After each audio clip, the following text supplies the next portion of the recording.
22 বছর পর দিল্লি হাইকোর্টের এক রায়ে ঢাকার এক যুবককে মুক্তি দিতে যাচ্ছে বাংলাদেশ।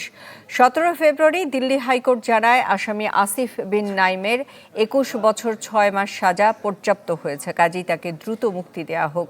মাসুদুর রহমানের রিপোর্ট। এবার নগদে পাচ্ছেন হেলিকপ্টার অফার, তাই কেনাকাটার পেমেন্ট নগদে করুন আর বুঝে নিন 2000 টাকারও বেশি ক্যাশব্যাক সহ হেলিকপ্টার রাইড। পেমেন্ট শুরু করুন আজই। 2004 সালের আগস্টে দিল্লির মানসারের পার্ক এলাকায় একটি বাসায় দস্যুতা ও হত্যার অভিযোগে গ্রেপ্তার হন আসিফ বিন নাইম। তার সাথে ছিলেন আরও 5 জন।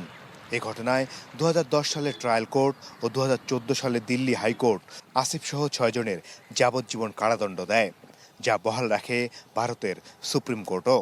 শুরু হয় আসিফের তিহার জেল জীবন। কিন্তু করোনা মহামারীর সময় আসিফকে রিপ্যাট্রিয়েশন অফ প্রিজনার্স অ্যাক্ট 2003-এর অধীনে বাংলাদেশে পাঠানো হয়। শর্ত দেয়া হয় বাকি সাজা এখানকার কারাগারে থাকতে হবে তাকে। এর মধ্যে আসিফ ভারত সরকারের কাছে বারবার সাজা মওকুফের আবেদন করতে থাকেন। অবশেষে গেল 17 ফেব্রুয়ারি দিল্লি হাইকোর্ট মুক্তির নির্দেশ দেন আসিফকে। রিট পিটিশনে এখন আদেশ দিল যে না, তাকে প্রি ম্যাচিওর, অর্থাৎ ওখানে যাবজ্জীবন মানে হলো আমৃত্যু সাজা। এই আমৃত্যু সাজা হলেও প্রি ম্যাচিওর রিলিজ দেওয়া যাবে।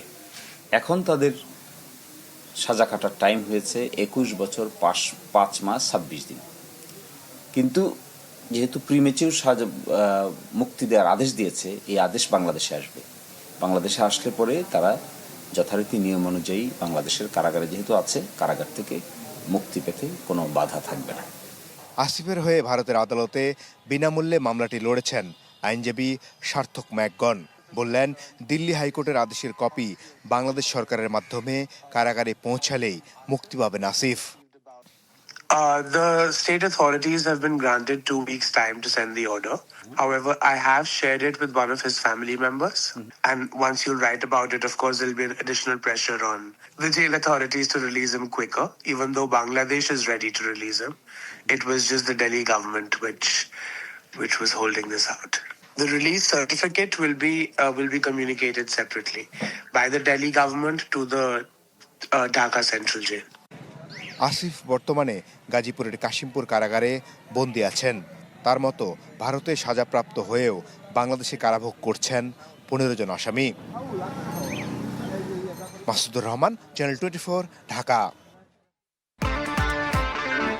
ইভিনিংয়ে চরম ক্রেভিং, চাই কিছু এক্সাইটিং। মিস্টার নুডলস হয় কুকিং, টেস্টটা হয় amazing. Mister noodles, amazing test. Mister noodles, enjoy the best. Mister noodles, amazing test. Mister noodles, enjoy the best.